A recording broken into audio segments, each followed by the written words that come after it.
Gregório acabará de se mudar para a cidade do México, ficaria por alguns meses no edifício Rio de Janeiro, um lugar que se tornará bastante chamativo para todos aqueles que acreditam em forças paranormais. Por questões de destino, ele não conhecia a história do local, muito menos os antecedentes que toda a comunidade local sabia sobre aquele espaço. Vindo da Colômbia, Gregório nunca imaginou que viveria lá. Tudo por causa da curiosidade em saber onde estava se hospedando. Mas, o que levou Gregório a morar lá? Como ele não sabia nada sobre o lugar, a situação estava assim. Gregório Amicis tornará-se um escritor nacional renomado em seu país, alcançar alguns sucessos em sua carreira, um feito notável aos 23 anos, bastante jovem para o mundo da escrita. No caminho, ele conseguiu um contrato com uma editora que lhe deu a oportunidade de que suas histórias fossem apoiadas em um mercado mais internacional. Tudo estava indo muito bem para ele, e o que era um devaneio de sonho que ocorria na luz, e ao mesmo tempo, na escuridão de seu quarto, começava a dar frutos. Tanto que ele conseguiu sair da casa dos pais e se mudar para o que seria seu novo lar. Em seus dias de felicidade, encontrou o amor no rosto de uma linda moça chamada Marcela. A química entre eles era incrível, e era apenas questão de tempo para que um encontro se transformasse em um café juntos, depois cinema, museu, uma noite em sua cama, uma noite na dela. Enquanto isso, ele já estava pronto para continuar com seu próximo romance. Ele amava histórias de mistério, adorava ler sagas sobre bruxos, dragões, criaturas nunca vistas antes, era amante da fantasia, chegando até a escrever sobre o ocultismo, e de repente Marcela morava com ele. No entanto, a felicidade não durou tanto. A inesperada visita da desgraça se instalou em sua casa, alojando-se no corpo de Marcela como um câncer no sangue que vinha para tirar a juventude da garota, consumindo-a aos poucos, levando embora a alegria, dissipando a felicidade e deixando um rastro de tristeza na família da moça e do rapaz. Ele a amava, e embora estivesse com ela até seus últimos dias, a vida de Gregório não poderia mais ser a mesma. O tempo cuidou do que viria para ele. Mas o homem preferiu se entregar às lembranças, à melancolia e afundar nos lugares mais escuros de sua casa. Assim, ele pausou a escrita de seu romance. A editora, que já o havia feito assinar um contrato de 8 anos, decidiu respeitar seu espaço. Passaram-se 1, 2, 3, 4 e até 5 anos. A vida de Gregório se movia lentamente. No entanto, ele continuava trabalhando para a editora apresentando alguns escritos e contos, mas nada parecia conectar-se com o verdadeiro espírito com o qual ele escrevia. A editora ainda esperava por seu grande romance, que nunca chegava, e embora ainda pudesse viver das royalties e vendas de seus primeiros romances, nada era suficiente, ele estava morto por dentro. Nessa época, Gregório já era um escritor infeliz. A verdade é que a editora que o assinará há cerca de 5 anos já não apostava muito nele, e o homem, por sua vez, não estava passando por seu melhor momento. Tinha vários meses sem escrever algo que valesse a pena.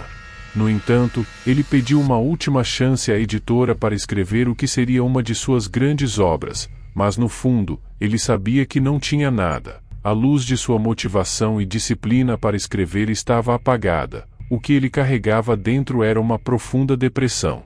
Seu psiquiatra sugeriu que ele viajasse para outro lugar do mundo, para ganhar outras experiências. A editora também sugeriu o mesmo. Seu agente literário, que parecia não suportar essa situação, decidiu acomodá-lo no edifício Rio de Janeiro, com poucas esperanças de que o homem pudesse continuar escrevendo ou até na expectativa de que, um dia, Gregório encerrasse sua vida. Foi assim que o México se tornou seu destino para que esse romance pudesse acontecer. Ao chegar, encontrou um prédio de tijolos vermelhos envelhecidos, com uma aparência bastante peculiar. Exatamente nas colunas da esquina, havia um apartamento cuja estrutura externa se assemelhava a um rosto formado por figuras geométricas. Em sua mente, apenas uma coisa passava: vamos acabar com isso. No entanto, ele estava ciente de toda a responsabilidade que carregava. Algo que chamou sua atenção foi ter visto duas senhoras na entrada, as quais não detalhou muito, mas ambas deram-lhe as boas-vindas com vozes bastante estranhas. Dentro do elevador, que parecia ter muitos anos, encontrou mais duas senhoras, o que também não foi de grande importância para ele. Quero que saiba, Gregório, que neste prédio moram muitas senhoras idosas, no entanto, parece ser muito movimentado e ninguém sabe por quê. Dizem que lá em cima, no penthouse, há um bingo clandestino, então, se quiser se distrair um pouco, fazer algumas amizades, por que não se divertir um pouco? Além disso, você precisa disso. Foram as palavras de seu agente. Gregório preferiu não argumentar sobre algo que lhe parecia absurdo.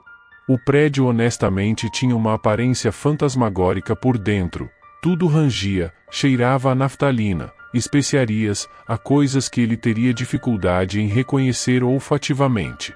No entanto, para Gregório, isso ainda não era um problema. Ao chegar ao apartamento, fingiu um pouco de alegria para seu agente. Ele sabia que aquele apartamento era apenas um aviso da editora para ele. Não podia pedir mais, e também não estava tão ansioso para fazê-lo. A única coisa atraente daquele lugar era a vista que se via das janelas, voltadas para as ruas que cercavam o prédio. Uma vez instalado e sem seu agente, os dias se passaram para que Gregório pudesse começar a escrever, mas não tinha nada para sua história. Assim, passaram-se mais alguns meses. Gregório preferia sair de casa à tarde para comprar comida, cigarros, e depois se deitar por muitas horas, até que a insônia o visitava à noite. Incrivelmente, Gregório começava a perceber que estava cansado do lugar em que vivia. Ouvia sons estranhos, vozes, gritos, às vezes atribuía a culpa à sua insônia, que, segundo ele, poderiam ser alucinações causadas pela falta de sono. Curiosamente, sempre carregava saquinhos de sal e frascos de água benta em spray como se fossem álcool absoluto. A vida começou a ficar inquieta. Ele morava no andar de baixo do penthouse. Não entendia por que seus vizinhos faziam tanto barulho. No entanto, um instinto nele começou a despertar, buscando inspiração em tudo o que acontecia. Assim, começou a praticar o exercício da observação, algo que aprenderá em seus workshops de escrita, para estudar seu ambiente e tirar ideias disso. Um dia, ele se inclinou pela janela e viu duas senhoras entrarem no prédio. Não entendia por que sempre eram duas. Sem dar muita importância, decidiu descer, encontrando-as novamente, vestindo trapos coloridos e estampados. Com elas, ele também viu alguns homens bastante jovens esperando no saguão do prédio. Naquela tarde, Gregório se deu o presente de ir à biblioteca e depois tomar um café em uma rua próxima ao seu prédio. E ouviu rumores sobre o famoso prédio chamado A Casa das Bruxas, o que chamou sua atenção, já que seu livro tratava desse tema. Desta vez, a situação era a seguinte: muitos jovens estavam desaparecendo da área, sem motivo aparente. No entanto, os baristas atribuíam a culpa, sussurrando, a todas aquelas senhoras que rondavam a área. Afirmavam que eram bruxas e que algo possivelmente estava acontecendo ali. Para sua surpresa, enquanto conversava com esse barista, percebeu que o prédio que o rapaz mencionava era o mesmo em que ele morava. E é claro que ele havia visto essas senhoras, e é claro que havia visto os jovens, assim como os cartazes de desaparecidos que estavam por toda parte. Seu panorama sobre a vida que estava vivendo se expandiu, e uma infinidade de teorias começou a viajar em sua cabeça. Ele precisava encontrar respostas para tudo isso, então voltou rapidamente para seu prédio.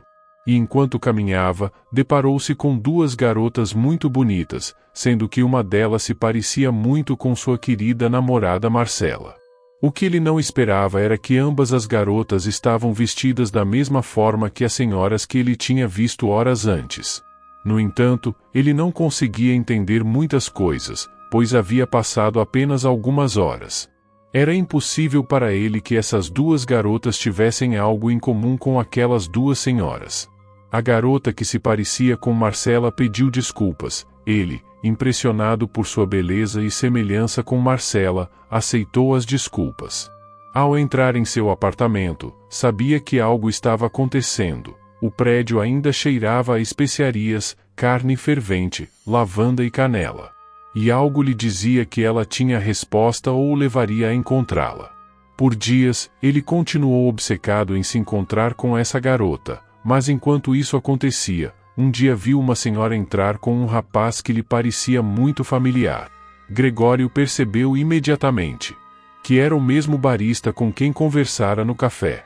Então, ele ficou alerta e desceu para cumprimentá-lo. Mas o barista não o reconheceu. Parecia estar hipnotizado, e a senhora mostrava-se arisca diante da atitude de Gregório. Ambos subiram para o penthouse. 2 dias depois, Gregório decidiu visitar o café novamente e perguntar pelo rapaz, mas seus colegas disseram que ele não aparecia para trabalhar há 2 dias. Assim, Gregório começou a deduzir muitas coisas e saiu de lá. Ao estar perto do prédio, na esquina, encontrou a garota parecida com Marcela. Ele sabia que ela tinha muito a ver com tudo o que estava acontecendo. Ela o cumprimentou novamente, e ele ficou conquistado por ela. Naquela tarde, os dois não pararam de conversar, se olhar e se conhecer. Gregório, bastante confuso, deu-lhe o número de seu apartamento. Ele estava certo de que encontraria a resposta se conversasse com ela. No entanto, ela contou a ele que morava no penthouse com a avó e que, de vez em quando, as amigas dela iam jogar bingo. Isso parecia tranquilizá-lo. Ao chegar em casa, começou a escrever, mas em questão de algumas horas tudo ainda estava em branco. Até que, no meio da madrugada, bateram à porta. Era a garota misteriosa, Gregório. Inicialmente, não queria abrir, mas uma parte dele se sentiu seduzida e abriu a porta. Ela lhe disse que estaria no penthouse sozinha, que a avó não estava lá e que queria que ele a acompanhasse. Gregório pediu que ela esperasse do lado de fora. Foi se trocar, entendendo que tudo o que estava acontecendo era a coisa mais estranha e incomum que ele estava experimentando pela primeira vez naquele lugar. Então, ele fechou a porta, foi para a cozinha, pegou algumas coisas, guardou no bolso da jaqueta que estava usando e decidiu ir com ela. Era como se tivesse sido possuído, mas Gregório sabia que tudo aquilo era uma armadilha e que corria o risco de não sair vivo dali. Corria o risco de não voltar a esse apartamento. Ao entrar, o cheiro de ervas e incenso atingiu seu olfato. Golpeou seus sentidos, havia muita fumaça ao redor. Ela usou como desculpa que estava fazendo algumas infusões para a pele. Mas as fragrâncias entravam cada vez mais em seu corpo. Estavam apenas os dois, no entanto, havia uma sala cheia de jogos de mesa, máquinas de apostas, era incrível. Tudo ali parecia um bingo clandestino. Ela, com sua astúcia, o convidou a jogar outras coisas, mas em seu quarto. Ele não podia deixar de segui-la. E à medida que avançava pelo corredor, ouvia vozes de homens ao longe. Como se estivessem ali e, ao mesmo tempo, não estivessem. Vá embora, vá embora.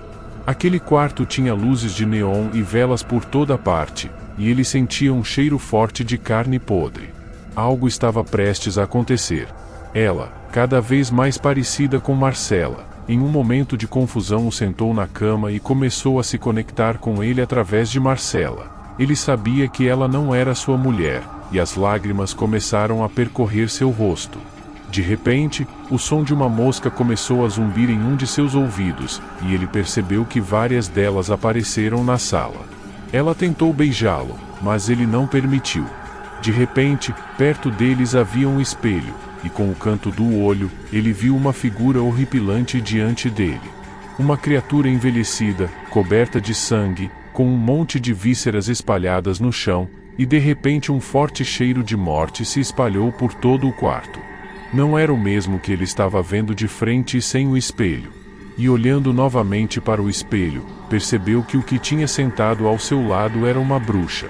"Maldita", disse ele. E ali acabou a ilusão, ela se revelou como era, com verrugas, a pele se desprendendo de seu rosto. De repente, a atmosfera do quarto parecia o pequeno quarto de uma morgue, com tantas partes desmembradas de outros homens. A bruxa avançou sobre ele, atacando com suas unhas, mas a resistência que o rapaz ofereceu a impedia de agir imediatamente. Outra bruxa entrou na sala. Estava perdido e de repente, Gregório conseguiu surpreender ambas com um punhado de sal e água benta que tirou de seus bolsos. Ambas as criaturas ficaram enfurecidas. Imediatamente, o escritor saiu correndo do quarto e ouviu risos arrepiantes de mulheres. Uma das bruxas o seguiu até um quarto onde havia várias panelas fervendo. Sem perceber, ela o empurrou para a cozinha, mas ele não queria morrer. Ali, ele percebeu do que era capaz. Então, conseguiu pegar uma panela fervendo e despejou sobre ela, lembrando que durante um tempo estudando ocultismo, as orações de resistência funcionavam. Ao rezar, a bruxa começou a enlouquecer. De repente, ele tirou mais sal do outro bolso e o colocou sobre ela com a água benta que carregava em spray, esvaziando a garrafa na boca da bruxa. Enquanto ela estava caída no chão, ele a fez engolir. A bruxa começou a ferver por dentro e desapareceu. A outra bruxa, determinada a matá-lo, começou a recitar em um idioma que ele não entendia, e isso o deixou entorpecido de dor no chão. Vendo que ao redor dessa bruxa havia outras duas, uma delas segurando a cabeça do barista da cafeteria. Gregório acabou totalmente desmaiado, rendendo-se e sem voltar a saber dele. Ao acordar, tudo estava em seu lugar. Ele estava em seu apartamento, seu agente o havia visto dormindo nos móveis. Ao perceber, tudo o que ele havia imaginado sobre aquele lugar era um pesadelo completo devido às longas horas sem dormir. Algo que até hoje não se sabe se foi um pesadelo ou uma grande verdade. O que é certo é que foi o melhor incentivo para que seu romance fosse publicado. O nome, Jogo de Bruxas. Quanto ao prédio, ele decidiu se mudar após os eventos e terminar seu livro em seu apartamento na Colômbia. Lá, ele entendeu que precisava estar consigo mesmo. No entanto, no edifício Rio de Janeiro, coisas estranhas continuam acontecendo. At Horizon? Gostaria de ler suas opiniões sobre essa história nos comentários. Não se esqueça de se inscrever no canal e ativar o sino para não perder mais conteúdo de terror como este. E lembre-se de que o medo está atrás de você e o terror já respira em seu pescoço. Isso é Mistérios Paranormais.